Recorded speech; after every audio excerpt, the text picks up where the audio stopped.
హరే ప్రతిధ్వని ఇది క్రీస్తు యేసు ప్రేమధ్వని ఇది జగతిలో మ్రోగే సిలువధ్వని పిలుచుచున్నది ప్రతి వారిని వినుమా విశ్వసించుమా.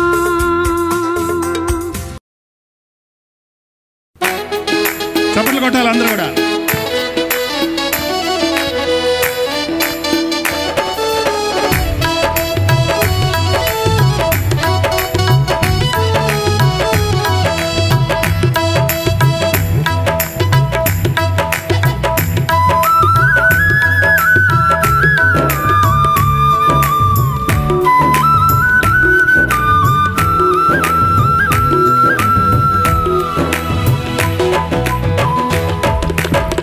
నీతి సూర్యుడా యేసు ప్రాణనాథుడా రావయ్యా ఎన్నాడైనా నన్ను మరచిపోయావా హల్లెలూయా ఎన్నాడైనా ఏకారీతిగా ఉన్నావా హల్లెలూయా నిన్న నేను ఏకారీతిగా ఉన్నావా హల్లెలూయా ఎన్నాడైనా నన్ను మరచిపోయావా.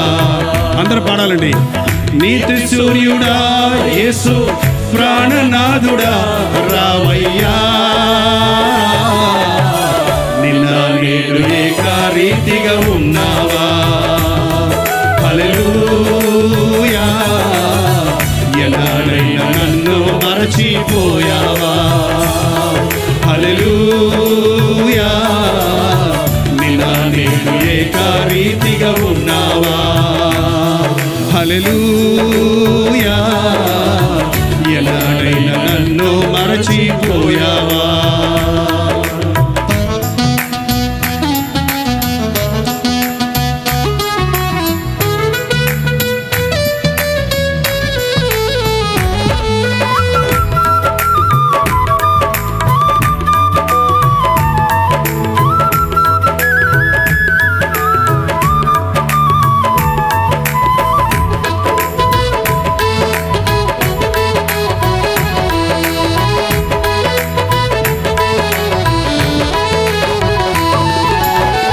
యుగ యుగములకు ప్రభువా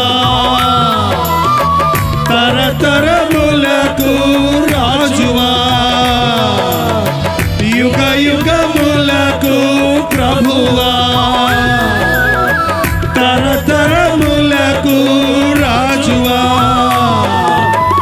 శరణదంచు నిన్ను వేడ కరములెత్తి నిన్ను పిలువ శరణదంచు నిన్ను వేడ కరములెత్తి నిన్ను పిలువ పరమ తండ్రి నన్ను చేర వచ్చావా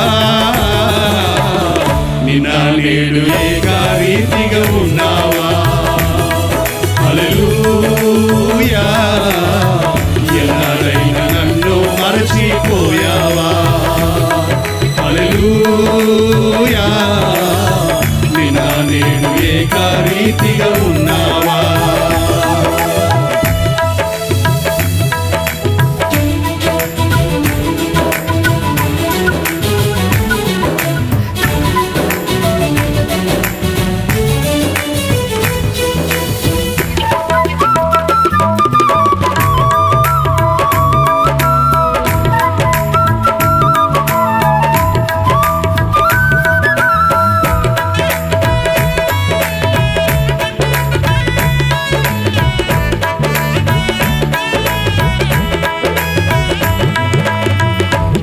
వేల్పులలోనే ఘనుడా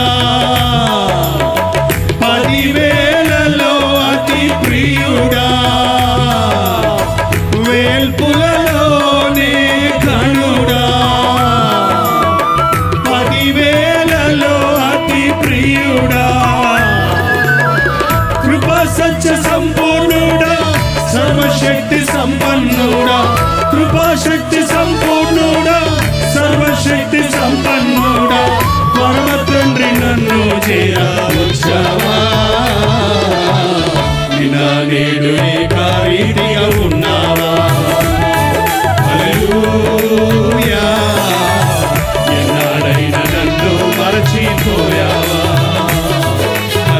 హల్లెలూయా నిన్న నేను ఏకరీతిగా ఉన్నావా హల్లెలూయా ఎలాగైనా నన్ను మరచిపోయావా హల్లెలూయా నిన్న నేను ఏకరీతిగా ఉన్నావా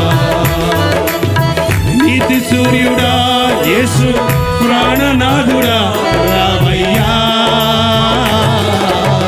నిన్న నేను ఏకరీతిగా ఉన్నావా పడలే హల్లెలూయా ఎన్నాడైనా నన్ను మరచిపోయావా హల్లెలూయా నిన్న నేను ఏకరీతిగా ఉన్నావా హల్లెలూయా ఎన్నాడైనా నన్ను మరచిపోయావా హల్లెలూయా నిన్న నేను ఏకరీతిగా ఉన్నావా హల్లెలూయా ఎన్నాడైనా నన్ను మరచిపోయావా హల్లెలూయా ఎన్నాడైనా నన్ను మరచిపోయావా హల్లెలూయా ఎన్నాడైనా నన్ను మరచిపోయావా ఎన్నాడైనా నన్ను మరచిపోయావా ఎన్నాడైనా నన్ను మరచిపోయావా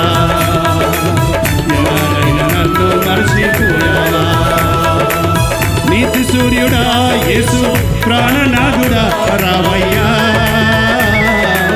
నిన్న నేను ఏకరీతిగా ఉన్నావా హల్లెలూయా ఎన్నాడైనా నన్ను మరచిపోయావా హల్లెలూయా ఎన్నాడైనా నన్ను మరచిపోయావా హల్లెలూయా ఎన్నాడైనా నన్ను మరచిపోయావా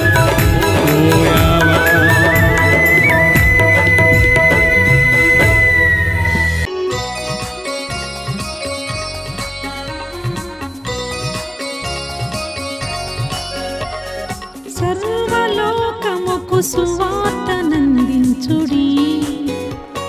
సర్వ సృష్టికి యేసుని ప్రకటించుడి సర్వలోకముకు సువార్తనందించుడి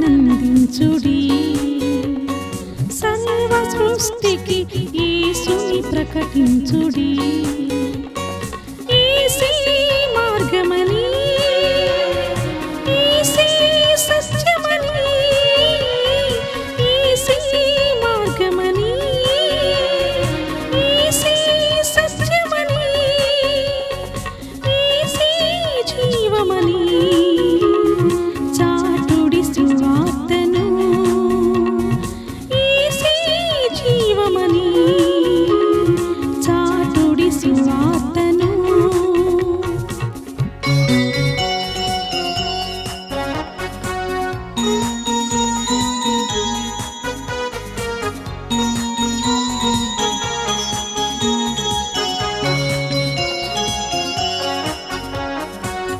పరలోకవాసము దిగి వచ్చి దాసుని రూపము ధరించి పరలోకవాసము దిగి వచ్చి దాసుని రూపము ధరించి పశుల పాకలో కసువు పాన్పుపై పవలించిన విభుడు యేసే మార్గమని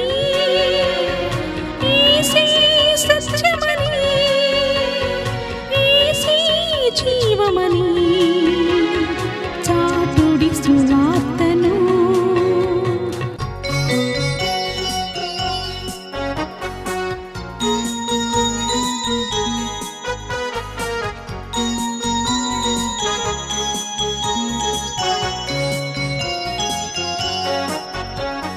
యేసుని ఎరుగని లోకములో పాపపు జీవిత తిమిరములో యేసుని ఎరుగని లోకములో పాపపు జీవిత తిమిరములో వెలుగు యేసని రక్షకుండని విడువక ప్రకటించుమా యేసే మార్గమని యేసే సత్యమని యేసే జీవమని చాటుడి సువార్తను సర్వలోకముకు సువార్తనందించుడి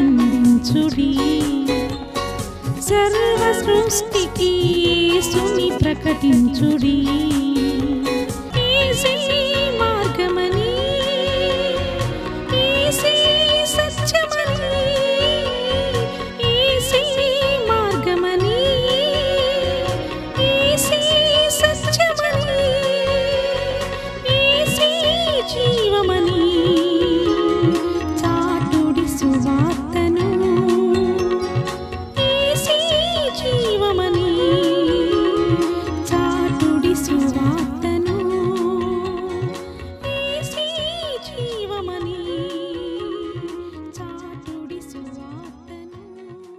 అపోస్తల కార్యములు 24వ అధ్యాయము 24వ వచనం దగ్గర నుండి చదువుతున్నాను, వినండి. కొన్ని దినములైన తరువాత ఫెలిక్స్ యూదురాలైన ద్రుసిల్లా అను తన భార్యతో కూడా వచ్చి పౌలును పిలిపించి క్రీస్తునందలి విశ్వాసమును గురించి అతడు బోధింపగా వినెను. పౌలు ఒక గొప్ప దైవజనుడు, సంఘాన్ని హింసించినవాడు, సంఘాన్ని పాడు చేయడానికి కంకణం కట్టుకున్నవాడు, క్రీస్తునామంలో ప్రార్థించే వారిని చెదరగొట్టినవాడు, హింసకుడు, హానికరుడు. కానీ అద్భుతంగా దేవుడు తనను ప్రేమించి తన దర్శనం ద్వారా ఒక నూతన సృష్టిగా మార్చాడు. దేవుడిని దుఃఖపరిచే వారిని దేవుడు ప్రేమిస్తున్నాడు అన్నట్టుగా దేవుని నామాన్ని తృణీకరించిన వారే ఆయన నామాన్ని అంగీకరించినట్లుగా చేయనట్లు దేవుడు తన అద్భుత కార్యాలను ఆనాడు ఈనాడు కూడా జరిగిస్తూ ఉన్నాడు. పౌలు జీవితంలో నా శ్రమలు భరించడానికి నేను ఎన్నుకున్నాను అని దేవుడు చెప్పడం వింటున్నాం. కాబట్టి పౌలు పరిచర్య ఒక వ్యత్యాసమైన పరిచర్యగా ఉంది. చెప్పాలంటే యేసుక్రీస్తు అడుగు జాడలను వెంబడించిన పరిచర్యగా ఉంది. ఆయా స్థలాలకు వెళ్ళటం, సువార్తను ప్రకటించటం, అక్కడ మారిన వారిని ఒక సంఘంగా ఏర్పరచటం, మరొక స్థలానికి వెళ్ళిపోవటం, అలాగూ ప్రయాణాలు చేస్తూ ఆ రోజుల్లో విమానాలు లేనప్పుడు కూడా సముద్ర ప్రయాణంలో ప్రపంచాన్ని 3 సార్లు తిరిగి వచ్చాడు. 3 మిషనరీ జర్నీస్ చేసినట్లుగా దేవుని వాక్యంలో మనం చూస్తూ ఉన్నాం. పౌలు యొక్క చివరి దశలో చూసినప్పుడు సీనియర్ అయిపోయిన తర్వాత, చాలా సంఘాలు కట్టిన తర్వాత తన జీవితంలో చూసినప్పుడు ఈ రోజున చాలామంది పరిస్థితికి ఈయన పరిస్థితికి చాలా తేడాగా ఉంది. కష్టాలు పడి సేవ చేసిన తర్వాత సుఖాలు అనుభవించడం చూస్తుంటాం. కానీ కష్టాలు పడి సేవ అనుభవించిన తర్వాత మరిన్ని కష్టాలు పడటం అనేది పౌలు జీవితంలో చూస్తున్నాం. ఆయన ఆధ్యాత్మికంగా పెరిగే కొలది బహుదీనుడు అవటం గమనిస్తున్నాం. ఆయన రక్షించబడిన కొత్త దినాల్లో కొరింథీయులకు రాసిన పత్రికలు అన్నాడు, నేను కూడా అపోస్తలుల్లో ఒకడిని. అపోస్తలుల్లో నేను కూడా యేసుప్రభు 12 మంది శిష్యులతో నేను కూడా ఒకడిని. నేను ఆయనతో ఉండకపోయినా తిరగకపోయినా ఆయన దర్శనాన్ని పొందాను, ఆయన పిలుపుని అందుకున్నాను, ఆయన సేవలో ఉన్నాను, నేను కూడా ఒక అపోస్తలుడిని అన్నాడు. మరికొన్ని ఆత్మలు సంపాదించాక, మరికొంత పరిచర్య చేశాక, మరనేకమైన రీతులుగా దేవుడిని మహిమపరిచిన తర్వాత కొద్ది రోజులు ఉన్న తర్వాత ఏమంటున్నాడంటే నేను పరిశుద్ధులలో ఒకడిని అంటున్నాడు. అంటే గ్రేడ్ పెరిగిందా తరిగిందా? 12 మందిలో ఒకడన్నాడు, పరిశుద్ధుల్లో అంటే రక్షించబడిన వారందరితో నేను కూడా ఒకడిని అంటాడు. తగ్గిందా పెరిగిందా? తగ్గిందా పెరిగిందా? తగ్గించుకుంటున్నాడు. ఏంటండి, నేను కూడా మామూలు ఒక విశ్వాసినే, నేను కూడా ఒక పరిశుద్ధుడినే అన్న. ఇంకా సేవ చేసిన తర్వాత, క్రీస్తు కొరకు నానాశ్రమలు భరిన తర్వాత, ఇక చెరసాలలో పెట్టబడిన తర్వాత, ఇంకొద్ది రోజులకి హతసాక్షిగా మరణిస్తున్నానని తెలిసినప్పుడు ఏమంటున్నాడు తెలుసా? తిమోతికి రాసిన పత్రికలో నేను పాపులలో ప్రధానుణ్ణి. మనం ముందేమో పాపిని ప్రభా అంటాం, తర్వాత పరిశుద్ధుల ప్రభా అంటాం, తర్వాత అపోస్తలుని అంటాం, తర్వాత బిషప్ అంటాం. మనం ఇలా హెచ్చించుకోవడం చూస్తున్నాం. కానీ పౌలు దేవునికి దగ్గరగా చేరే కొలది, ఆధ్యాత్మికంగా వర్ధిల్లే కొలది ఏమవుతున్నాడు? నేను అందరికంటే చెడ్డ పాపినయ్యా, నాలాంటి వాడిని పిలిచి ఇలాంటి సేవ నాకు అప్పగించావే అన్న కృతజ్ఞత కలిగి ఉన్నాడు. రాజుల ముందు నేను నిన్ను నిలబెడతాను అని ప్రభు చెప్పినప్పుడు ఆయన ఒక రాజుగా చేస్తాడేమో అనుకున్నారేమో అందరూ. కేక రాజులను దర్శించేటువంటి స్థాయికి అతన్ని హెచ్చిస్తాడేమో అనుకున్నాం. కానీ రాజులకు సువార్త చెప్పినట్లు, అధికారులకు సువార్త చెప్పినట్లుగా అతడు చెరసాలలో పెట్టబడ్డాడు. ఇక్కడ చెరసాలలో ఉన్నప్పుడు ఫెలిక్స్ ఆ యొక్క అధికారి పౌలుని రప్పించి, నువ్వు భలే చెప్తావంట, ప్రసంగం చేస్తావంట, నీ మాటలు చాలా బాగుంటాయంట, నువ్వేదో పరసంబంధమైన విషయాలు చెప్తావంట, కొంచెం నువ్వు ప్రసంగం చెయ్యి అని ఇంటికి పిలిపించుకొని ప్రసంగం చేయించుకునేవాడంట. అతను అన్యుడు, కానీ అతని భార్య యూదురాలు. సో యూదురాలు కాబట్టి అనేది పౌలు గారిని పిలవండి అనేది మొహాళ. ఏంటండి, పౌలు గారిని పిలిపించుకొని వాక్యం అనండి, అప్పుడన్నా మారుతారు మీరు. ఈ రోజున చాలామంది స్త్రీలు ప్రభువుని నమ్ముకుంటున్నారు, కానీ వారి భర్త విషయం వచ్చేటప్పటికి వీళ్ళే సర్టిఫికెట్ ఇచ్చేస్తారు. ఏంటని, ఆయన మారడండి, ఇంకా ఎవడు మార్చలేడు, దేవుడు కూడా మార్చలేడు. ఈ డైలాగులు ఎక్కువ చెప్తుంటారు చాలామంది. మీరు మార్చలేరేమో కానీ దేవుడు కూడా మార్చలేని మాట అనకండి.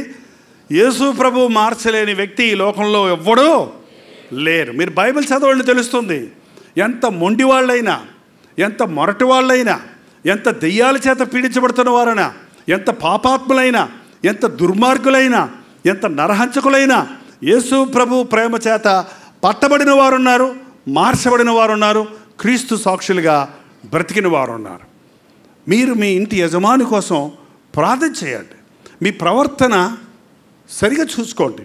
మీరు అనుకోగలవారైతే, మీరు జ్ఞానము చొప్పున కాపురం చేస్తే, మీరు వాక్యానుసారంగా జీవిస్తే, వినయం కలిగి ఉంటే, భర్తకు లోబడితే, మీ ప్రవర్తనను బట్టి మీ భర్తలు వాక్యం లేకుండానే దేవుని కొరకు మేము వారిని రాబట్టొచ్చారు. దేవుని వాక్యం చెబుతుంది.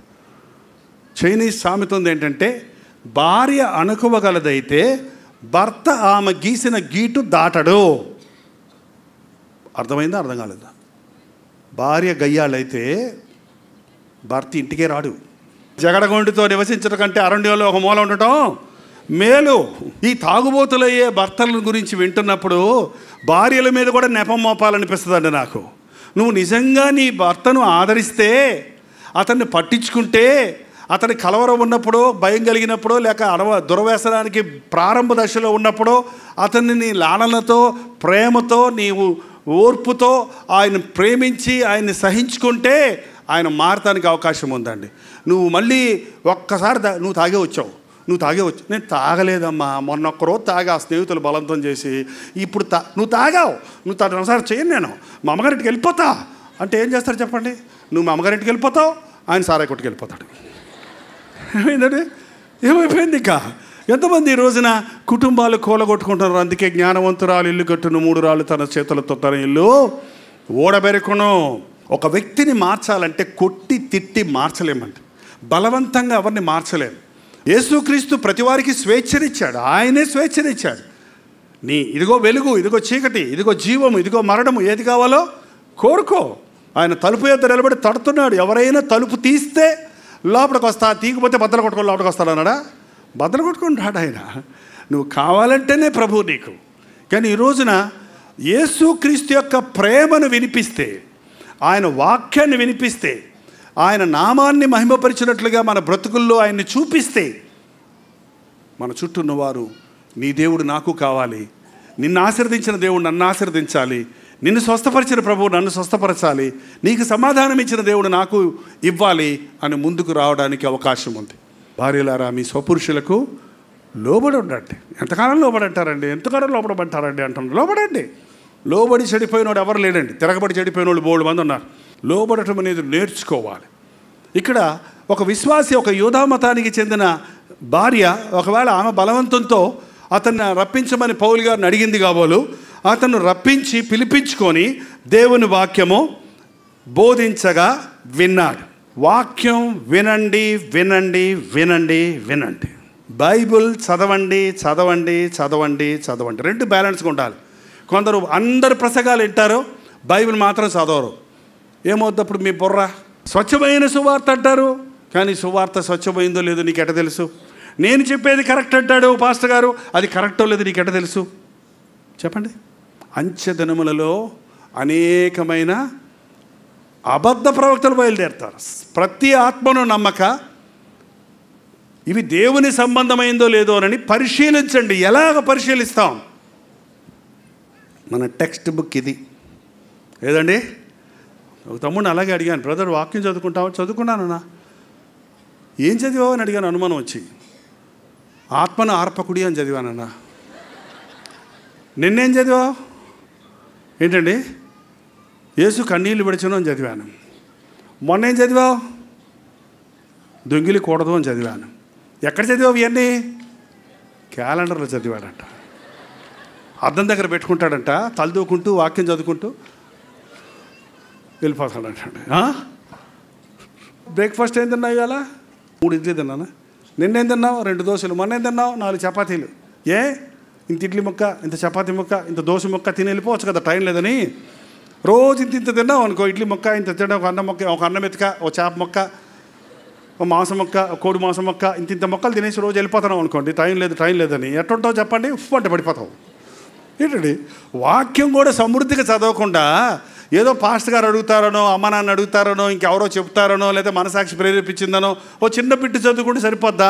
ఎంతవరకు వాక్యం చదవాలో తెలుసండి మీకు? మీ గుండెల్లో మంట పుట్టేంత వరకు. ఎంతవరకు? ఒక్కోసారి ఒక వాక్యం చదువుతుండగానే మంట పుట్టేస్తుంది అంతే. ఒక్కోసారి ఒక అధ్యాయం చదవాల్సి వస్తుంది, ఒక్కోసారి 4 అధ్యాయాలు చదవాల్సి వస్తుంది, ఒక్కోసారి ఒక పుస్తకంతో చదివేస్తాను. నేనైతే ఇర్మియా గ్రంథం అంతా చదివేస్తాను, ఒక్కోసారి యెషయా గ్రంథం అంతా చదివేస్తాను. అట్లా ఒకటి పట్టుకుంటే మొత్తం చదివేదాకా ఆపొద్దు, చదువుతూనే ఉండి మొత్తం సారంగా పెట్టాలనిపిస్తుంది. మీ గుండెల్లోనికి హత్తుకోవాలి వాక్యం, అప్పటి వరకు చదవాలి. ఆ రోజు ఎమాయి దారిలో శిష్యులు అన్నారు, ఆయన లేఖనాల గురించి మనతో మాట్లాడుతున్నప్పుడు మన గుండెల్లో, మన హృదయాలలో మండలేదా? హృదయంలో కనువిప్పు కలగాలి, ప్రకాశం కలగాలి. పౌలు శీలలు ప్రసంగించిన తర్వాత బెరయా సంఘస్థులు ఈ విషయాలు ఇందులో ఉన్నాయో లేవో తెలుసుకోవాలని వాళ్ళు ఏం చేసేవారట? లేఖనాలను పరిశీలించేవారు. ఈ రోజున పరిశీలిస్తలేదండి. ఎవరు చెప్పినా వాక్యమే కదా, ఎవరు చెప్పినా దేవుని మాటలే కదా. దేవుని వాక్యాన్ని, సారవంతమైన వాక్యాన్ని వినాలనే ఆసక్తి తగ్గిపోతుందండి. అసలు వాక్యం కోసం మీటింగ్లకు రావటం లేదు మనుషులు. వాక్యం వినటం వల్లండి ఆధ్యాత్మికమైన శక్తి వస్తుంది. దేవుని వాక్యాన్ని సరిగ్గా వింటే, ఆయన వాక్యాన్ని భుజిస్తే, భక్తులు చేపట్టుకో ఆ వాక్యం తిను అని పెట్టాడండి, ప్రవక్తలకు తినిపించాడు ఆయన. నా మాటలు విను, మనసులో ఉంచుకో, వాటిని పోయి చెప్పు అన్నాడు. అందుకే చెప్పిన తర్వాత చెప్పిన వాక్యం ఆనాటి ప్రవక్తల్లో కూడా క్రియ జరిగించేది. ఈ రోజున అది ఆశ లేదు, భుజించటం శక్తి పుంజుకోవడానికి లేదు. కష్టం వచ్చినప్పుడల్లా పాస్టర్ గారు ప్రార్థన చేయండి, పాస్టర్ గారు ప్రార్థన చేయండి, ఫోన్ చేసి చెప్పేద్దాం. ప్రేయర్ నెంబర్ చాలా వస్తున్నాయి కదా, ప్రేయర్ నెంబర్కి ఫోన్ చేస్తే ప్రార్థన చేస్తారు. మంచిదే. మీరు ఒక విషయంలో మీరు మొయ్యలేకపోతే ప్రార్థనా భారాలను మీకోసం సహకరించడానికి మేము ఉన్నాం. ఒకవేళ నేను ఈ స్పీకర్ బాక్స్ ఎత్తలేకపోతే బ్రదర్ ఒక చెయ్యి వేయమని ఒకరిని అడిగి ఇద్దరం కలిసి ఎత్తొచ్చు. అంతేగాని నువ్వు ఎత్తది అని నేను చేతులు కట్టుకొని కూర్చుంటే అదేమైంది? పాస్టర్ గారు మీరు మా కోసం ఉపవాసం ఉండి గట్టిగా ప్రార్థన చేయండి, మేము బిర్యానీ తిని పడుకుంటాం. నేను టీవీలో చెప్తుంటాను, మీ భారాలు పంపించండి ప్రార్థన చేస్తాను, మీరు మోకరించి మన ప్రార్థన దేవుడు విని తన అద్భుత కార్యాలు జరిగిస్తాడు. ఈ రోజున అటువంటి విశ్వాసాన్ని నేర్చుకోవటం లేదండి. ఈ పాటికి మీరు బోధకులుగా ఉండాల్సిన వాళ్ళు, మీరు ఇంకా చిన్నపిల్లలాగా అయిపోయారేంటి అని పౌలు బాధపడుతున్నాడు.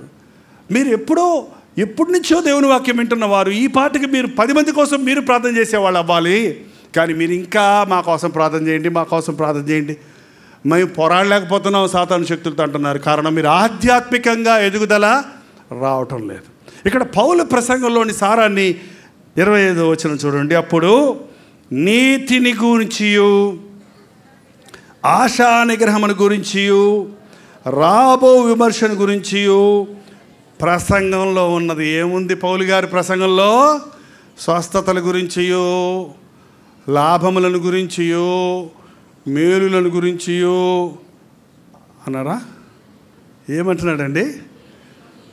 నీతిని గురించి, ఆశా నిగ్రహమును గురించి, రాబో ఉగ్రతను గురించి. ప్రసంగం దేవుని నీతిని బయలుపరచాలి. మనుషుడు స్వనీతితో నిండిపోయి ఉన్నాడు. నేను చాలా మంచి భక్తుడిని అనుకుంటున్నాడు, నేను మంచి విశ్వాసాన్ని అనుకుంటున్నాడు. ఆ పరిసయ్యుడు ఆలయంలోనికి పోయి ప్రార్థన చేస్తున్నాడు, దేవా నేను చోరుల వలనైనను, వివిచారుల వలనైనను, వారి వలనైనను, వీరి వలనైనను, డుగుడుగుడుగు ఈ సొంకరి వలనైనను నేను లేనందుకు నీకు స్తోత్రం స్తోత్రం స్తోత్రం. వారములకు 2 సార్లు ఉపవాసం ఉంటాను, నా దశమ భాగములు నీకు చెల్లిస్తాను. ఏంటంటే దశమ భాగం దేవుడు చెల్లిస్తానికి? దశమ భాగం ఎవరి సొమ్ము? ఎవరి సొమ్ము అండి? దేవుని సొమ్ము దేవునికి వచ్చి పెద్ద గొప్ప చెప్పుకుంటాడేంటి? మళ్ళీ నాకు అర్థం కాదు. కొంతమంది దశమ భాగాలు దేవుని మందిరంలో తెచ్చి కానుక పెట్టిలో వేయరండి. దశమ భాగాలని ఫోన్ చేసి ఫ్యాన్ వేస్తారు. ఫ్యాన్ చర్చిలో ఆయన నామానికి మహిమ చేసేటట్టు మనం ఏదో పోగు చేసి దేవుని డబ్బుని మనం పెత్తనం చేయటం సరైన పద్ధతిగా. దశమ భాగం దేవుని సొమ్ము ధారాళంగా ఆయనకేమో. కానీ ఈయన భక్తి ఏంటంటే నేను దశమ భాగం ఇస్తున్నాను, నేను ఉపవాసం ఉంటున్నాను, నేను దొంగతనాలు చేయలేదు కాబట్టి నీకు స్తోత్రం అని డబ్బా కొట్టుకుంటున్నాడు. డబ్బా పక్కన శంకర్ వెళ్ళాడు. ఆకాశం వైపు కన్నులెత్తటక ఎన్నో ధైర్యం చాలక రొమ్ము కొట్టుకొంచు, అయ్యా పాపినైనా నన్ను కరుణించు. ఒక్కటే ప్రార్థన, చిన్న ప్రార్థన, పాపినైనా నన్ను కరుణించు. వాక్యంలో చెప్పబడింది, పరిసయ్యుడి కంటే సుంకరి నీతిమంతుడిగా తీర్చబడి ఇంటికి వెళ్ళాడు. ఏంటండి? దేవుని నీతిని చూసినప్పుడు, దేవుని వెలుగును చూసినప్పుడు, దేవుని యొక్క పరిశుద్ధతను చూసినప్పుడు మనయన్ని ఎంత గొప్ప నీతి కార్యాలు చేసినా, ఎన్ని ఉపవాసాలు చేసినా, ఎన్ని ప్రసంగాలు చేసినా, ఎంత సేవ చేసినా, ఎన్ని ఆత్మకార్యాలు జరిగించినా, ఎన్ని స్వస్థతలు జరిగించినా, యేసు ప్రభు ముందు నిలబడ్డప్పుడు నేను ఒట్టివాడిని. యోహాను అన్నాడు, యోహాను నువ్వెవరవయ్యా? బాప్తిస్మిచ్చే యోహాను నువ్వెవరవయ్యా? ఏలియావా? మెస్సయ్యవా? నేను కాదు. ఏలియావా? నేను కాదు. ప్రవక్తవా? కాదు. మరి ఎవడవయ్యా నువ్వు? నేను ఒక శబ్దాన్ని. ఒక శబ్దం ఇక్కడి నుంచి బయలుదేరి మీ చెవులో ఎండ అయిపోతుంది. శబ్దం కంటికి కనపడదు. ఏంటండి? అంత గొప్ప ప్రవక్త, అంతమంది గుంపులు పరిగెత్తుకుంటూ వచ్చాడు అతని దగ్గరికి. 6 నెలలు సేవ చేసి హతసాక్షి అయ్యాడు ఆయన. కానీ గొప్ప చెప్పుకోలేదు. ఆయన హెచ్చవలసి ఉన్నది, నేను తగ్గవలసి ఉన్నది. ఒక వ్యక్తి దేవుని నీతిని గురించి ప్రకటించినప్పుడు తాను ఎటువంటి వాడో తాను తెలుసుకుంటాడండి. దేవుని నీతిని గురించి ప్రకటించని ప్రసంగంలో దేవుని వాక్యం లేదండి, దేవుని సారం లేదు. మన నీతి ఎటువంటి తెలుసండి? మన నీతి అంతా మురికి గుడ్డల్లాగా ఉందన్నాడు. మన నీతి నేను చాలా మంచివాడు, నేను సినిమాలు చూడను, నేను సిగరెట్లు తాగను, లేకపోతే నేను ఎవరి జోలికి వెళ్ళను, నేను దొంగతనం చేయను, నేను వ్యభిచారం అంతా అబ్బే అట్లాంటి చిచ్చి అట్లాంటి పనులు నేను చెయ్యను అని కొంతమంది తృప్తి పడుతుంటారు. చూడండి, నేను చర్చికి వెళ్తాను, నేను కానుకిస్తాను, నేను పాట పాడతాను, ఏంటండి అనుకుంటారు. చూడండి, ఇవన్నీ ఏం నీతో తెలుసా? స్వనీతి. అవి ఎలాగుందంట దేవుని ముందు? మురికి గుడ్డల్లాగా ఉన్నాయి. మీ వంటగదిలో గుడ్డలు ఉన్నాయా? మానేశారా? ఇప్పుడు లేవా? ఒంటిగొడ్లు మసి గుడ్డలు ఇప్పుడు కూడా ఉన్నాయమ్మా? ఉన్నాయా? ఒకసారి వాసన చూడ, ఇంటికి వెళ్ళేది ఎలాగుందో. ఆ గంజి పడి, ఆ సాంబారు పడి, ఏంటండి ఆ మురికి అంతా తుడిసి భయంకరమైన వాసన కొడుతుంటుంది. ఇంతకుముందు అయితే పొయ్యిలు పొలాలు పెట్టి చేసినప్పుడు నల్లగా మసిపోయిపోయి భయంకరంగా స్మెల్ వస్తుంటుంది. మన నీతి అంతా దేవుని ముందు ఎలాగుందంటే నీ మసి కొట్టలాగా ఉందంట. నువ్వు గొప్ప చెప్పుకుంటున్నావు, నేను ఎంతో నీతిమంతుడని. కానీ మన నీతి, స్వనీతి మురికి గుడ్డలు లాంటివి. దేవుని నీతి పరిశుద్ధమైనదండి. ఒక వ్యక్తికి దేవుని నీతి కలిగి ఉన్నప్పుడు యథార్థంగా ఉంటాడు, మోసం చేయడు, అబద్ధమాడు, అన్యాయం చేయడు, ఇతరులకు హాని చేయడు, దేవునికి భయపడతాడు, దేవుని చిత్తాన్ని ఎరుగుతాడు, దేవుని కొరకు బ్రతుకుతాడు. ఈ దేవుని నీతిమంతుడు ఒక్కడునూ లేడు, అందరూ పాపము చేసి దేవుడిచ్చు మహిమను పోగొట్టుకున్నాం. యేసుక్రీస్తు నీతి అయ్యాడు మన కొరకు శిలువలో. మన పాపానికి పరిహారం చేసి తన ప్రాణాన్ని అర్పించి అపవిత్రమైన మనల్ని, పనికిమాలిన మనల్ని నీతిమంతులుగా తీర్చాడు. కొరింథీయులకు రాసిన మొదటి పత్రిక 6వ అధ్యాయము 9వ వచనం దగ్గర చదువుతున్నాను. అన్యాయస్తులు దేవుని రాజ్యమునకు వారసులు కానేరని మీకు తెలియదా? మోసపోకుడి, జారులైనను, విగ్రహారాధికులైనను, వ్యభిచారులైనను, ఆడంగితనము గలవారైనను, పురుష సంయోగులైనను, దొంగలైనను, లోభులైనను, తాగుబోతులైనను, దూషకులైనను, దోచుకొని వారైనను దేవుని రాజ్యమునకు వారసులు కానేరరు. పెద్ద లిస్ట్ ఉంది ఇక్కడ. జారులు, విగ్రహారాధికులు, వ్యభిచారులు, ఆడంగితనము గలవారు, పురుష సంయోగులు, దొంగలు, లోబులు, తాగుబోతులు, దూషకులు, దోచుకొని వారు. ఈ రోజున ఇలాంటి పాపాలు పెచ్చి పెరిగిపోవడం చూస్తున్నామండి. కాలేజీల్లో ఉన్న పిల్లలు అబ్బాయిలు, అమ్మాయిలు పెళ్ళిళ్ళు చేసుకొని ఏదో తిరుగుతున్నారంటండి. అసలు నీతేది? అసలు ఏంటది? దేవుడు ప్రతి పురుషుడిని పురుషుల్లా చేశాడు, స్త్రీని స్త్రీలాగా చేశాడు. పురుషుడు స్త్రీ వేషం వేసుకోకూడదు, స్త్రీ పురుష వేషం వేసుకోకూడదని లేఖనాల్లో పాత నిబంధనలో రాయబడి ఉంది. ఈ రోజున తారుమారైన సెక్స్, తారుమారైన అఫెక్షన్, తారుమారైన పాపాలు మనుషుడు నిండిపోయి మేము తప్పే చేయటం లేదు, మాకు రైట్స్ కావాలంటున్నారు. మళ్ళీ పైగా మేము చేసేది కరెక్టే అంటున్నారు. కానీ దేవుని వాక్యం చెప్తుంది, దేవుడు చేసిన యథార్థమైన వాటిని మనుషుడు బలాత్కారంతో నింపేశాడు, చెడగొట్టేశాడు. దేవుని నీతి లేదు. నేను వ్యభిచారం చేయటం లేదలే అనుకుంటున్నారేమో.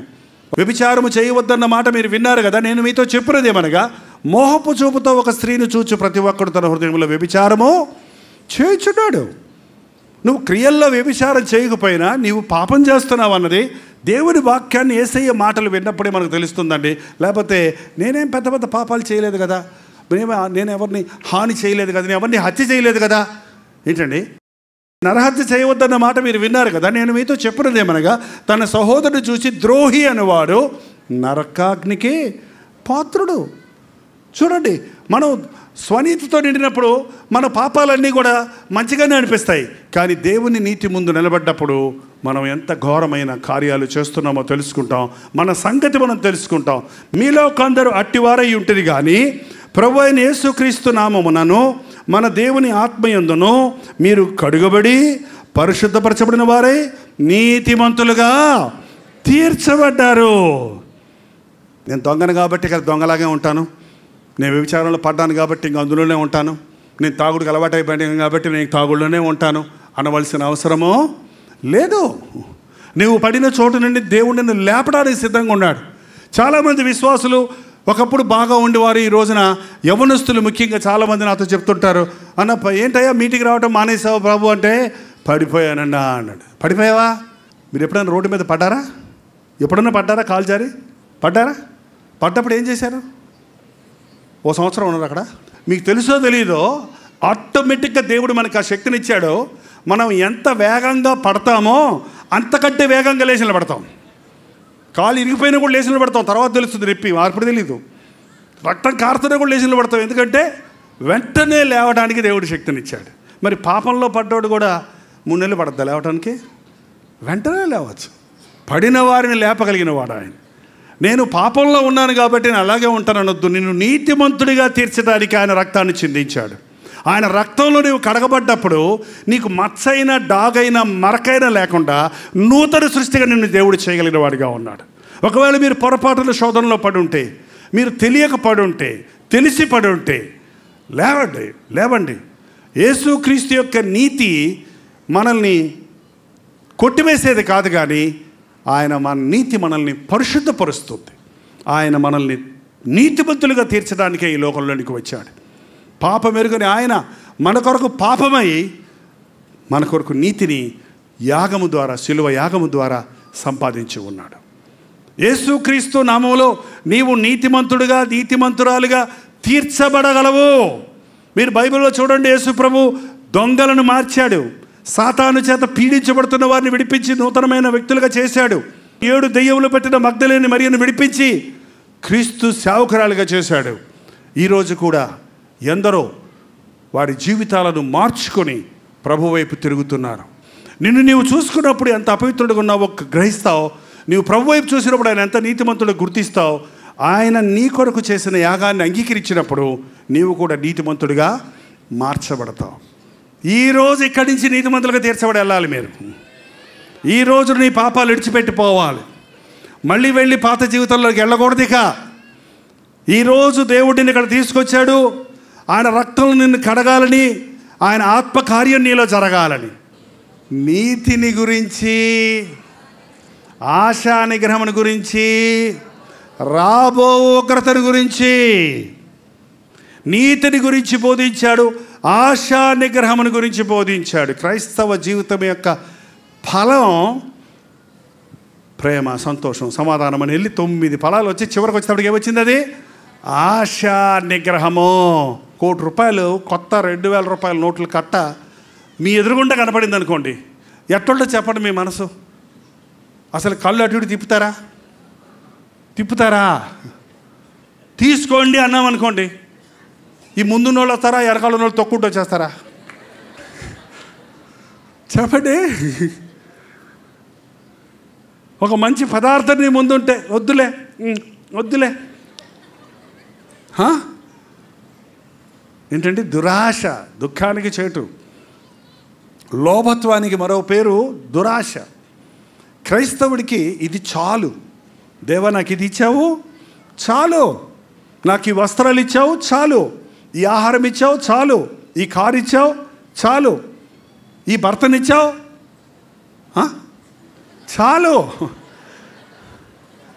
ఈ భార్యనిచ్చావు చాలు. పక్కళ్ళ భార్యను చూసి పొరుగువాని భార్యను చూసి పళ్ళి కలిచడం కాదండి. ఎంతమంది ఈ రోజున పురుషులు తనకిచ్చిన భార్యను గురించి దేవుణ్ణి స్తుతించకుండా పొరుగువాని భార్య ఎంత పడతారంట, ఇది గుర్రంలాగా, ఒంటెల్లాగా, అడవి గాడిదల్లాగా. ఎంతమంది ఏడుస్తున్నారో తెలుసండి సహోదరులు. నా భర్త ఎవరితోనో పెట్టుకొని వెళ్ళిపోయాడండి, ఇంటికి రావట్లేదండి. ఎదిగిన బిడ్డలు ఉన్నారండి, ఎదిగిన అమ్మాయిలు ఉన్నారండి, పెళ్ళిడికి వచ్చిన అమ్మాయిలు ఉన్నారండి. పెళ్ళిడికి వచ్చిన అమ్మాయిల గురించి ఆలోచించకుండా అమ్మాయిల మీద నా భర్త తిరుగుతున్నాడంటే అసలు ఎలాంటి మనిషి అండి అతను? దురాశలకు లోనై శరీరేచ్ఛలకు గుడైపోయి ఈ రోజున ఎంతోమంది తమ కుటుంబాలను నాశనం చేసుకుంటున్నారు. యవనస్తులు ఎందరో ఆశా నిగ్రహం లేని మూలానే చూసిందంత తినాలని, చూసిందంత తాగాలని, చూసిన చోటకల్లా వెళ్ళాలని ఒక్కొక్కసారి కొన్ని దురభ్యాసాలకు బానిసలైపోతున్నారు. ఎంతమంది యవనస్తులు ఇద్దరాన అల్పకాల పాప భోగానికి చోటిస్తున్నారు. యేసు ప్రభు వాక్యాన్ని వింటున్నప్పుడు నీవు ఎందులో బలహీనంగా ఉన్నావో అది నువ్వు తెలుసుకుంటావు. నీ పాపం ఏంటో నీకు తెలుస్తుంది, నీ బలహీనత ఏంటో నీకు తెలుస్తుంది, నీలో ఉన్న వీక్నెస్ ఏంటో తెలుస్తుంది. చూడండి, నీలో వీక్ పాయింట్ ఏదో సాతానికి ఏది కావాలో తెలిసి ఎక్కడ అటాక్ చేస్తారో తెలుసా? అందరినీ వ్యభిచారంలో పాపంలో పడేయలేడండి, అందరినీ ధనాశలో పడేయలేడు, అందరికి ఒకే పాపం వాడాడు. వాడు ఎవడి యొక్క బలహీనత ఏదో ఎరిగి దాని మీద అటాక్ చేస్తాడు. వాక్యం వింటున్నప్పుడు ఏంటి నాలో, నా చూపుల మీద జయం లేదా, నా ఆలోచనల మీద జయం లేదా? చాలామంది యవనస్తులు ఈ రోజున ఆ సెల్ ఫోన్లో 3Gలు 4Gలు పెట్టుకొని ఏంటండి అందులోకి వెళ్ళి గెలుకుతూ ప్రోనోగ్రఫీ కోసం అర్ధనగ్నమైన, నగ్నమైన, అసభ్యమైన దృశ్యాలు చూస్తూ అర్ధరాత్రులు చదువుకుంటున్నట్టు పుస్తకాలు పెట్టుకొని, పుస్తకాల మీద సెల్ ఫోన్ పెట్టుకొని ఏంటండి రాత్రి అంతా చూసి చూసి చూసి తెల్లారేటప్పటికి ఆ బుర్ర అంతా ఏమైపోతుందో తెలుసా? Guilty conscience.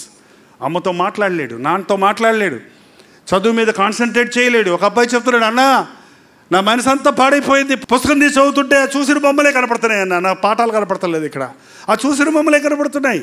ఆ అపవిత్రత నా మనసు అంతా నిండిపోయింది, నా మనసును కలవరపరిచేస్తుంది, మనసుకు ఏకాగ్రత లేకుండా చేస్తుంది.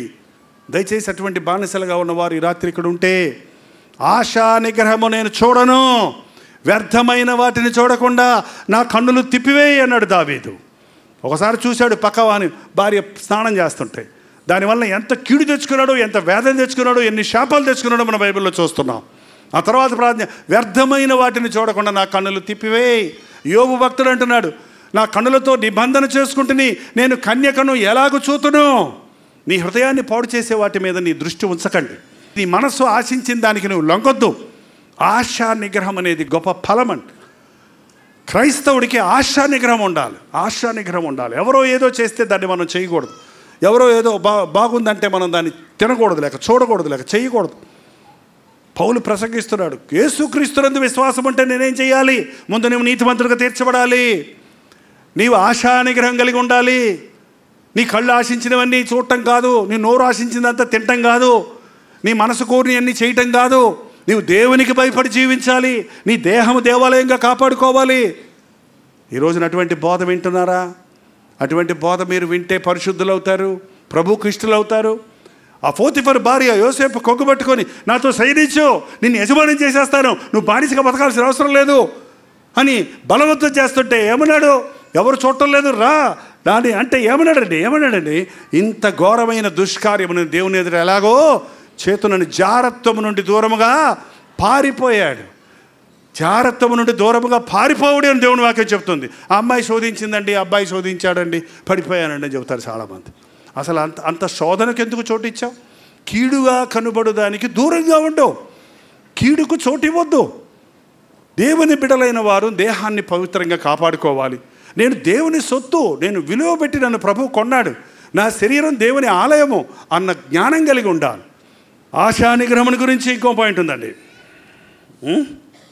రాబోవో విమర్శ దినమును గురించి ఒక సంగతి తెలుసుకో. ఎవనడా నీ యవ్వన కాలం ముందు సంతోషంగా ఉండు, నీ కోరిక చెప్పునను, నీ హృదయం చెప్పునను సంతోషించు. అయితే వీటిని బట్టి దేవుడు తీర్పులోనికి తెచ్చునని జ్ఞాపకం చేసుకో. ఏంటండి, ఈరోజు నీవు నీ ఇష్టానుసారంగా ఉండడానికి నీకు స్వేచ్ఛ ఉంది. కానీ ఒకరోజు ఈ దేహముతో జరిగించిన కార్యములన్నిటి నిమిత్తమై అవి మంచివైనా సరే చెడ్డవైనా సరే దేవునికి లెక్కప్ప చెప్పవలసి ఉంది. నమ్ముతున్నారా? ఎవరు చూడకుండా నువ్వు చేసిన పనులు, చీకటిలో నువ్వు చేసిన పనులు, ఒంటరిగా నువ్వు చేసిన పనులు, నీ శరీరాన్ని పాడు చేసుకున్న విషయాలు, ఇతరులను పాడు చేసిన విషయాలు, ఈ దేహముతో జరిగించింది ఏదైనా సరే వాటి విషయమై దేవునికి లెక్క చెప్పాలి. దేవునికి ఎట్ట తెలుస్తుంది అనకండి. అందుకే సీసీ కెమెరాలు కనిపెట్టారు. సీసీ కెమెరాల్లో మనుషుడే చెప్పించేస్తున్నాడు కదా. ఏంటండి, దేవుడికి ఎలా తెలుస్తుందండి? ఇన్ని రోజుల చరిత్ర అనకండి.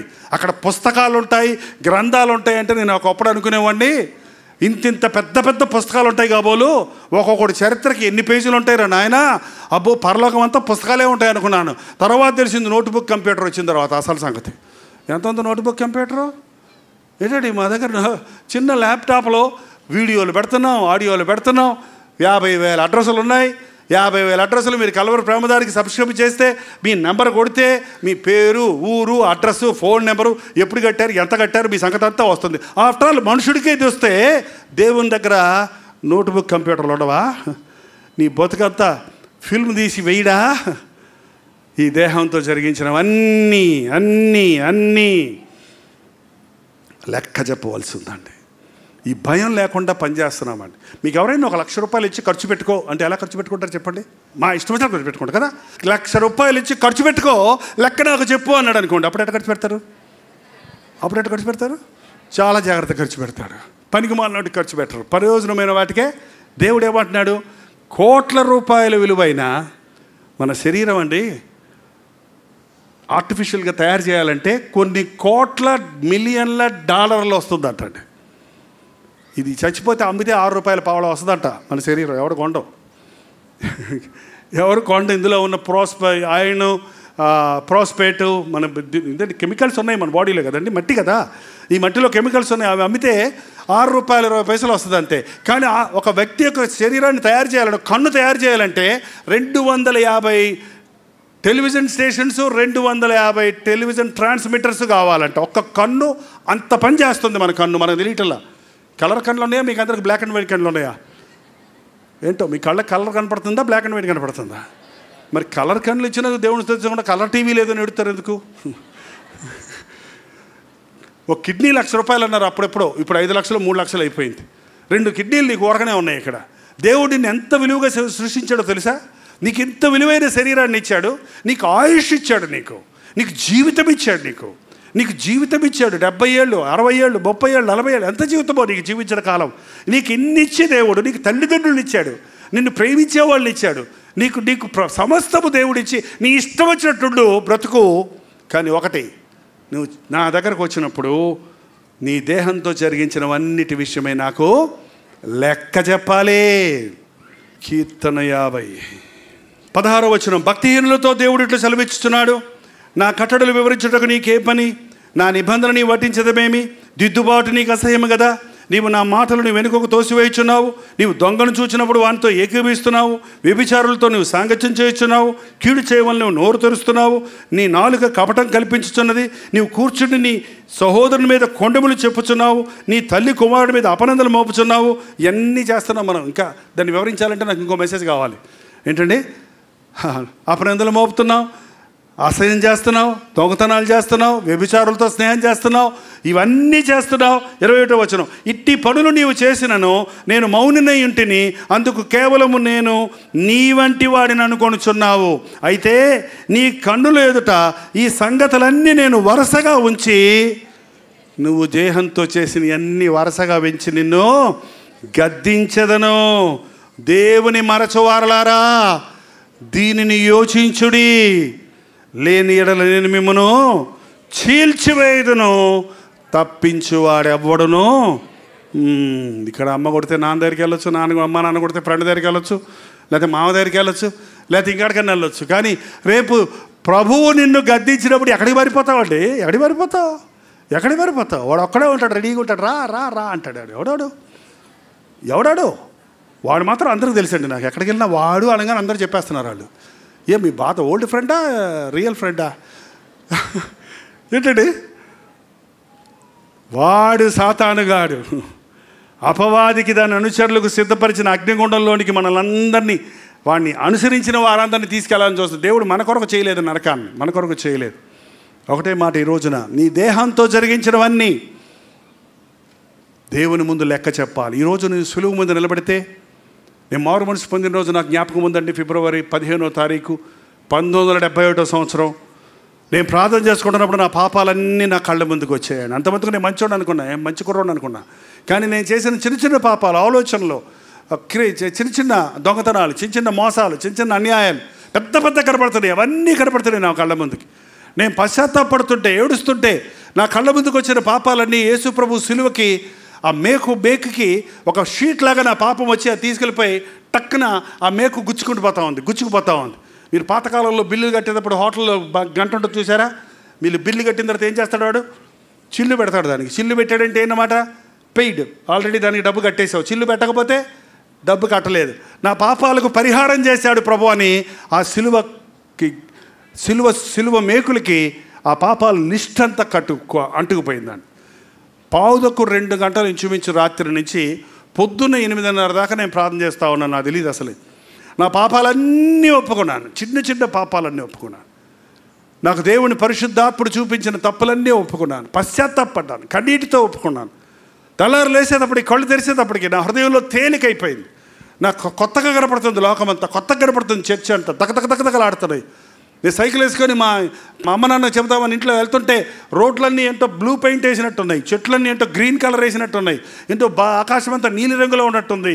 ఏంటంటే ఆ రక్షణ ఆనందంతో ఒక కొత్త అనుభూతి. అది ఎట్లా ఉంటుందని నేను ఎంతసేపు చెప్పినా మీకు అర్థం కాదు, మీరు పొందితే అర్థమవుతుంది. నారింజ భలే ఉంది, చాలా బాగుంది. ఏమర్థమైంది మీకు? తింటే అర్థమవుతుంది. ఉత్తముడని రుచి చూసి. అందుకని రక్షణ అనేది ఎవరి మట్టుకు వారు అనుభవించాలి. నా పాపాలన్నీ ప్రభు క్షమించాడనే ధైర్యం నాకు వచ్చింది. ఆ రోజు నుంచి ఈ రోజు వరకు. అందుకే పాపం మీద ఆశ లేదండి నాకు, లోకం మీద ఆశ లేదు. 30 సంవత్సరాలు బ్యాచిలర్గానే ఉన్నాను నేను. 30 సంవత్సరాల తర్వాత వివాహితుడిగా ఉన్నాను. అనేక మంది ముందు నిలబడి వాక్యం చెప్తున్నాను, ప్రయాణాలు చేస్తున్నాను, ఒంటరిగా ఉంటున్నాను. కానీ నా మనసు నా దేవునితోనే ఐక్యత ఉంటుంది, కానీ లోకం మీద ఆశ లేదు. ఈరోజున ఒకసారి ఆలోచించేయండి. నీ దేహంతో జరిగించినవన్నీ ఇప్పుడు సిలువ దగ్గర నీవు ఒప్పుకుంటే, ఈరోజు నీవు ఇంటికి వెళ్ళి మోకరించి ప్రార్థిస్తే, ఇప్పుడు నీవు తెలిసిన విషయాలు ఒక్క నిమిషం కళ్ళు మూసుకొని ఇక్కడే నీవు చెబితే, మన పాపములను మనము ఒప్పుకొనిన ఎడల ఆయన నమ్మదగిన వాడు, నీతిమంతుడు గనక మన సకల దుర్నీతి నుండి ఆయన మనలను పవిత్రులుగా చేయడు. ఎప్పుడు? రేపు కాదు, ఇప్పుడే. అది ఒక నిమిషంలో నీవు అనుభవించవచ్చు ఆ రక్షణ అనుభవాన్ని, ఆ యొక్క మార్పును. ఇది నిజమైన వాక్య బోధ, నిజమైన వాక్య సారం. ఒక వ్యక్తి రక్షించబడాలి, దైవ నీతిని, దేవుని నీతిని పొందాలి, ఆశానిగ్రహం అనే ఫలం కలిగి ఉండాలి, ఉగ్రతని గురించిన భయం, నా దేవునికి నేను లెక్క చెప్పాలి, త్వరలో రాబోతున్నాడు ప్రభు అని నమ్మకం ఉండాలి. చాలామంది ఈ రోజుల్లో ఇంకా చచ్చిన తర్వాత ఏం జరుగుద్దో ఎవరికి తెలుసు అనేవాళ్ళు ఉన్నారండి. మీరు నమ్ముతున్నారా చచ్చిన తర్వాత జీవితం ఉందని? చెప్పండి, చచ్చిన తర్వాత జీవితం ఉందని వాళ్ళు చెప్పండి, ముగించేస్తాను. ఒకేసారి మనుషులు జీవించరు, ఆ తర్వాత తీర్పు. చెప్పండి, మరణం తర్వాత ఏముంది? పరలోకం ఉంది, తీర్పు ఉంది. తీర్పు తీర్చబడిన వారి తర్వాత క్రీస్తునందు నీతిమంతుడిగా ఉన్న వారికి ఏ శిక్షావిధి లేదు. యేసు ప్రభు క్షమించిన పాపాల విషయమే నిన్ను అసలు లెక్కే అడగడు. నువ్వు ఒక కొత్త వ్యక్తిగా దేవుని ముందు నిలబడతావు. నువ్వు లైన్లోకి వచ్చినప్పుడు ఓకే యు గో, నీ పాపాలు ఆల్రెడీ నా రక్తంలో కప్పేసాను వెళ్ళిపోమంటాడంటే. కానీ ఒప్పుకొనని పాపం తీర్పుకు ముందు నడుస్తుందంట. ఏంటంటే కొన్ని పాపాలు వెనక తరుగుతున్నాయంట. బహిరంగంగా చేసిన పాపాలు ముందు నడుస్తాయి, రహస్యంగా చేసిన పాపాలు వెనక తరుగుతాయి. తీర్పు సింహాసనం ముందు మనల్ని నిలబెట్టినప్పుడు మనల్ని తప్పించేవాడు ఎవడో లేడు.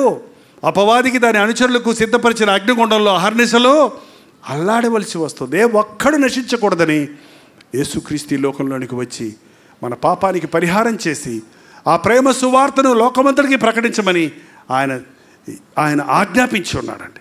ఈ రోజున యేసు ప్రభువును నమ్ముకోవటం ఒక మతమో, ఒక పద్ధతో, ఒక ఆచారమో, ఒక భక్తో అనుకుంటున్నారు. కానీ నీ అంతరంగంలో మార్పు కలగాలన్నది, దేవుని నీతిని కలిగి జీవించాలన్నది, ఆశానిగ్రహం కలిగి దేవుని యొక్క ఉగ్రత దినము కొరకు ఎదురు చూచినట్లుగా, దేవుని యొక్క రాకడ కొరకు ఎదురు చూచినట్లుగా. ఎందుకంటే ప్రభు వచ్చినప్పుడు కొందరికి అది ఉగ్రత దినము, కొందరికి అది ధన్యతమైన దినము. ఆయన వచ్చినప్పుడు భూజనులందరూ ఆయన చూసి రొమ్ము కొట్టుకొని ఏడుస్తారంట. కానీ యేసుప్రభుడు ఎరిగిన వారు ఏం చేస్తారు? ఆయన వచ్చినప్పుడు ఆయనను మనం చూస్తాము, ఆయన ఎలా ఉన్నాడో మనం అలాగో మార్పు చెందుతామని వాక్యంలో చెప్తుంది. ఈ రోజున నిజమైన భక్తితో ఈ లోకంలో భక్తే కాకుండా మరణించిన తర్వాత ఉన్న శాశ్వతమైన జీవితం కొరకు సిద్ధపడాలనే ఆశ మీకుందా? పౌలు ఇలా ప్రసంగం చేస్తుంటే అతనికి భయం వేసిందంట. ఎవరికి భయం వేసి చాలు తర్వాత చెప్తే వెళ్ళిపో అన్నాడు అంటే ఇప్పుడు కూడా మీకు భయం వేసిందో టైం అయిందో కానీ వెళ్ళిపో చెప్పాలన్నా వెళ్ళిపోండి అంటారేమో. నేను వెళ్ళిపోతాను, మీరే వెళ్ళిపోతారు. కానీ రేపు దేవుడు తీర్పులోనికి మనల్ని తీసుకొని వస్తాడు. రేపు అని వాయిదా వేయకండి. రేపు మంది కాదు, ఇదే అనుకూలమైన సమయము, ఇదే రక్షణ దినము. ఇంకా ఎవరికైనా నా పాపాలు క్షమించబడ్డాయన్న గ్యారంటీ లేకపోతే ఇప్పుడే మీరు మనస్ఫూర్తిగా ఆ సుంకరి చేసిన ప్రార్థన, ప్రభువా పాపినైన నన్ను కరుణించు అని అంతరేంద్రియాల నుంచి ఒక కేక వేస్తే నీతిమంతుడిగా తీర్చబడి ఇక్కడి నుంచి నీ ఇంటికి వెళతావు. సౌలు కొరకు సమూయేలు ప్రార్థించగా సౌలు తిరగగానే అతనికి కొత్త మనసు వచ్చిందని బైబిల్లో రాయబడింది. ఒక్క క్షణంలోనే దేవుడు మన మనస్సును, మన హృదయాన్ని మార్చగలిగిన శక్తి కలిగిన వాడుగా ఉన్నాడు. పరిశుద్ధాత్మ కార్యం అంటే గంతులు వేయటం, డాన్సులు వేయటం, కేకలు వేయటం, హల్లెలూయా అరవటమే అనుకుంటున్నారు. కానీ పరిశుద్ధాత్ముడు మీ మీదకి వచ్చినప్పుడు నీతిని గురించి, పాపమును గురించి, తీర్పును గురించి మిమ్మలను ఒప్పింపజేయును. ఆ ఒప్పుకోలు రాకుండా ఉన్న భక్తి క్రైస్తవ భక్తి కానే కాదండి. దేవుని నీతి ఎంత గొప్పదో, మన పాపం ఎంత ఘోరమైనదో, ఈ ప్రభు ఇచ్చే ఈ నీతిని మనం సంపాదించుకోకపోతే రాబోయే తీర్పు ఉగ్రత ఎంత భయంకరమైనదో ఎరిగినట్లుగా పరిశుద్ధాత్ముడు మనల్ని దర్శిస్తూ ఉన్నాడు. నాకు తెలుసు మీలో చాలామంది ఇబ్బందుల్లో ఉన్నారు, ఆర్థిక ఇబ్బందుల్లో ఉన్నారు, కుటుంబ సమస్యల్లో ఉన్నారు, భార్యాభర్తల మధ్య సమాధానం లేకున్నారు, పిల్లల పెళ్ళిళ్ళు అవటం లేదు దిగులు పడుతున్నారు, ఉద్యోగాలు లేక బీటెక్లు ఎంటెక్లు చదివి 2 ఏళ్ళు 3 ఏళ్ళ నుంచి సర్చింగు అని చెప్పే యవనస్తులు ఏ ఊరిలో కనబడుతున్నారు నాకు. వీటన్నిటి కోసం చెప్పకుండా మీరేంటన్నా నీతిని గురించి, ఆశానిగ్రహం గురించి, తీర్పుని గురించి చెప్తారు. మా సంగతి చెప్పండి అంటారేమో. ఏంటండి నా నీతిని, రాజ్యాన్ని మొదట వెతుకు, అప్పుడు ఇవన్నీ నీకు ఆటోమేటిక్గా ఉద్యోగిస్తాడు దేవుడు. నీ మనసు మారినప్పుడు, నీ శాపాలన్నీ పోయినప్పుడు, నీ జీవితంలో ఆశీర్వాదం, నీ శరీరంలో స్వస్థత. యేసుప్రభు దగ్గరికి వచ్చినోడికి నీ పాపములు క్షమించబడును గాక అన్నాడే కానీ నువ్వు స్వస్థత పొందుదువు గాక అన్నది ఎవరిని కూడా. నీ పాపములు క్షమించడంగానే పాపాలు పోయినాయి, దాంతోపాటు ఏం పోయింది? రోగాలు పోయినాయి. మీకు మేలు కలుగుపోవడానికి కారణం మీ పాపములే. మీ పాపాలు పోయినప్పుడు మీ రోగాలు, మీ సంకటాలు కుదర్చబడతాయి, మీ సమస్యలు తీర్చబడతాయి, మీరు చేయనిదంతా సఫలమవుతుంది. దుష్టుల ఆలోచన చొప్పున నడువక, పాపుల మార్గము నిలువక, అపహాసకులు కూర్చుండే చోట కూర్చుండక, యెహోవా ధర్మశాస్త్రం ఆనందించుచు దివారాత్రములు దాన్ని ధ్యానించేవాడు ధన్యుడు. అటివాడు ఆకువాడక తన కాలమందు ఫలమిచ్చే చెట్టు వలె ఉండను, అతడు చేయునదంతయు సఫలమగును. నువ్వు ఇంటర్వ్యూకి వెళ్తే సెలెక్ట్ అవుతావు, నువ్వు పరీక్ష రాస్తే పాస్ అవుతావు, నువ్వు బిజినెస్ పెడితే వర్ధిల్లుతావు, నువ్వు ఇల్లు కట్టుకుంటే సంతోషంగా అందులో ఉంటావు, నువ్వు కారు కొనుక్కుంటే యాక్సిడెంట్లు అవ్వకుండా అందులో తిరగలుగుతావు. దేవుడు చేసేదంతా, నీ సంపాదన అంతా దీవించబడాలంటే వాక్యానుసారంగా జీవించు, అది ముఖ్యం. ఆశీర్వదించి ప్రభువా అని అడగటం వల్ల సరిపోదండి. దేవునికి ఇష్టంగా మనం జీవించినప్పుడు మన బాధలన్నీ, మన కష్టాలన్నీ, మన శ్రమలన్నీ, మన చిక్కులన్నీ, మన ఇబ్బందులన్నీ ఆయన పరిచేవాడిగా ఉన్నాడు. మన బాధల్లో నుంచి మనల్ని విడిపించేవాడిగా ఉన్నాడు. సమయం అయింది కాబట్టి తలలు వంచండి, ప్రార్థన చేసుకుందాం. ప్రతి ఒక్కరు లేచి నిలబడి ప్రార్థన చేసుకుందాం. పరిశుద్ధాత్మక కార్యాన్ని చేయాలని ఆశిస్తున్నాడు. నిన్ను నీతిమంతుడిగా తీర్చాలని ఆశిస్తూ ఉన్నాడు. పాపంలో పడిపోయానని చతికిల పడి కూర్చొనే ఉన్నావా? నేను సరలేను, నేను పనికిరాడని నిరుత్సాహంతో ఉన్నావా? నీ మనసంతా పాడు చేసుకొని నెగిటివ్ తలంపులతో నింపుకొని డిప్రెషన్లోకి వెళ్ళిపోయానావా? చేతగాని వాడిని అయిపోయానని, పరీక్షల్లో పాస్ అవనని, ఎందుకు రాణించనని, అందరి చేత నిందించబడుతున్నానని, అవమానించబడుతున్నానని కృంగిపోతున్నావా? యేసయ్య నిన్ను ప్రేమిస్తున్నాడు. యేసయ్య నిన్ను ప్రేమిస్తున్నాడు. నీ తల్లిదండ్రులు విడిచినా ఆయన నిన్ను విడవడు. నీ భర్త విడిచినా ఆయన నిన్ను యజమానిగా నీకుంటానన్నాడు. నిన్ను నీ పక్షంలో వాదిస్తానంటున్నాడు. ప్రభు గొప్ప దేవుడండి. ఈ యేసయ్యను నీ రక్షకుడిగా చేసుకో. నీ స్వనీతి మీద నీవు ఆధారపడొద్దు, నీ స్వభక్తి మీద నీవు ఆధారపడొద్దు, నీ మంచి కార్యాల మీద నీవు ఆధారపడొద్దు, నిన్ను నీవే మెచ్చుకునే స్థితిలో మిగిలిపోవద్దు. దేవుని ముందు నిలబడి ఆయన ముఖ కాంతిలో నీ రహస్య పాపాలు చూసుకో. ఆయన నీతి ముందు నీ నీతి ఎలా ఉందో ఒక్కసారి పరిశీలించుకో. అయ్యా నేను పాపినయ్యా, నన్ను కరుణించు.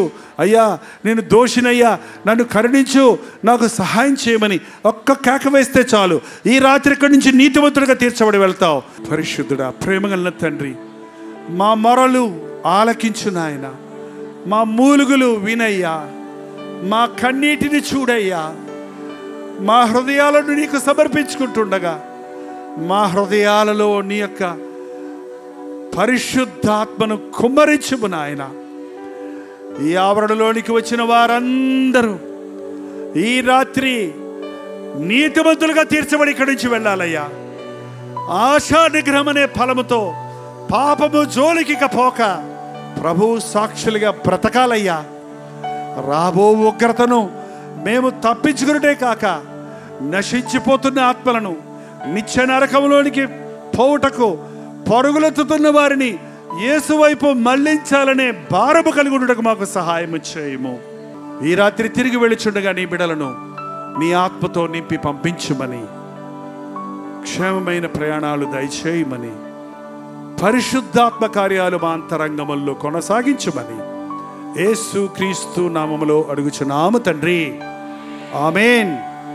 మన తండ్రి అయిన దేవుని యొక్క ప్రేమయు, కుమారుడైన క్రీస్తు యొక్క కృపయు, ఆదరణకర్త అయిన పరిశుద్ధాత్మ యొక్క సహవాసమును కూడి వచ్చిన మనందరమును నీతిమంతులుగా తీర్చబడి ఆశా నిగ్రహం అనే ఫలమును పొంది రాబోవు ఉగ్రతను తప్పించుకుని ఆయన రాజ్య వారసులు ఒకటకు సహాయము చేయునుగాక.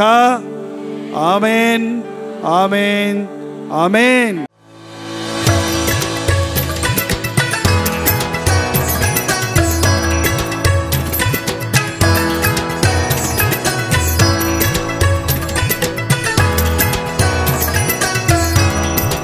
హల్లెలూయా. కలకట పరిసర ప్రాంతాల్లో ఉన్నవారికి, హౌరా ప్రాంతాల్లో ఉన్నవారికి శుభవార్త. ప్రపంచితమైతే ఈ ఏప్రిల్ నెల 17వ తారీఖు 18వ తారీఖు 2 రోజులు కలకత్తాలో మీటింగ్ జరిపించడానికి వస్తూ ఉన్నాం. మీరందరూ వస్తారని తెలుగు టీవీ కార్యక్రమాలు చూస్తున్నవారు, హిందీ కార్యక్రమాలలో వాక్యం వింటున్నవారు, ఆధ్యాత్మికంగా మిమ్మల్ని బలపరచడానికి, ముఖాముఖిగా మిమ్మల్ని కోసం ప్రార్థించడానికి చెన్నై నుంచి మేము కలకడా వస్తున్నాం. రండి, ఈ 2 మీటింగ్స్లోనూ పాల్గొని దైవాశీర్వాదాలు పొందండి. గమనించండి, ఏప్రిల్ 17వ తారీఖు సాయంత్రం 4 గంటల నుంచి 9:30 వరకు ఒక్క మీటింగ్ మాత్రమే ఉంటుంది. బెరక్పూర్లో ఈ మీటింగ్ ఉంటుంది. చిరునామా గమనించండి, assembly of Christ church, river side road, near cantonment, Barrackpore, Kolkata. ఇంకా ఈ విషయమై మీకు వివరాలు కావాలంటే 8939527527 అనే నెంబర్కి కాల్ చేయండి, లేక వాట్సాప్ పంపించండి.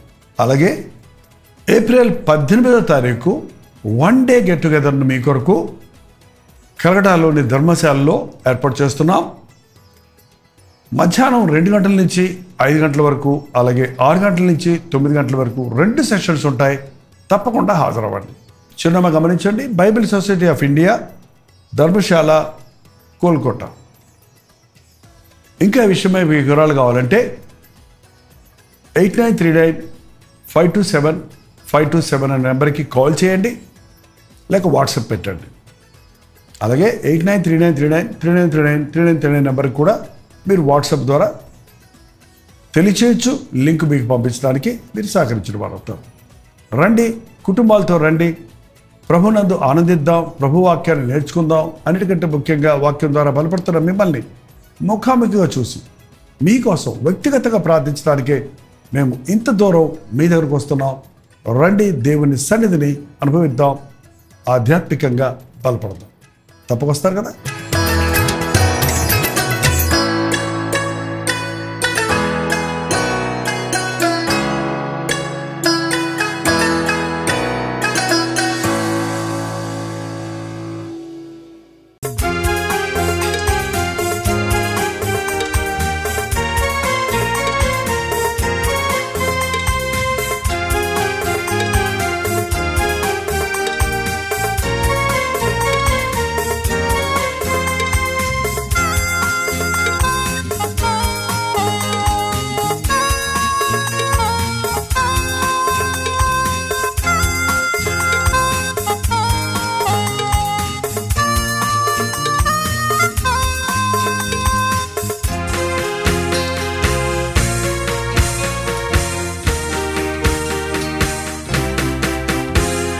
బ్రతుకు భారమై నిరాధారమై నిరాశతో నిండిన వారికి ఇది నిరీక్షణ ధ్వని.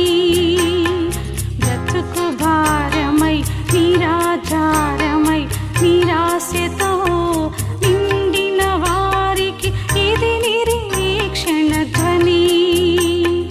నలిగిన హృదయముల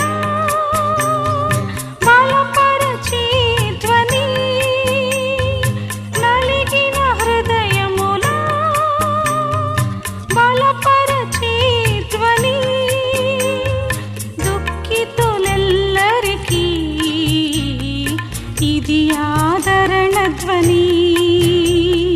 దుఃఖితులెల్లరికీ ఇది ఆదరణ ధ్వని.